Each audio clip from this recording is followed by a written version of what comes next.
kurigirira umbibine byo mu Uganda NRM nicyo kibindi cyiza y'umuco n'ubuteka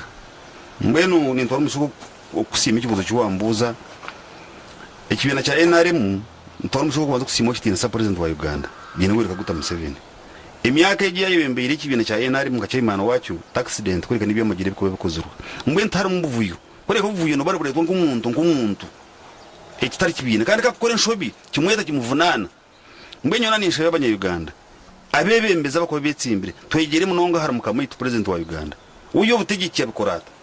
kaba nashomesa abantu ninga kaba nayitsimbe nabantu ayino rutaro rwakora tagira warwana nawe tagira wayangana nawe kureka buri umuntu nayija yanzura manifesto yi abanya Uganda bareba ubwo byatugambira nwaratwebembera kikire basharamu mbwe n'imyaka y'ijuma 10 ibahagire mu president nibyabere nabagambira mbwe neyo imwa betsimbire uko nani mbashanga mu yakaruruko businge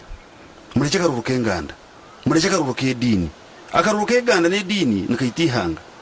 naharo namhanga gaitsuwe edini n'enganda okweso politics edini ekuyamba yonko umuntu ngorganda ndikuyamba ngayonko umuntu ngato kuyamba mu karuru mbona muko kure bagambira abantu ayikoma hadini ayikoma haraganda nga imwa bahagizi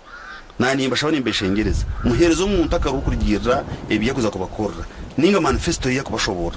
mbena nimbasha mutaroro mu kibera cya NRM abakuzire mu vuyo babatebekanise babhabura kwekana nimbasha ngumutarwana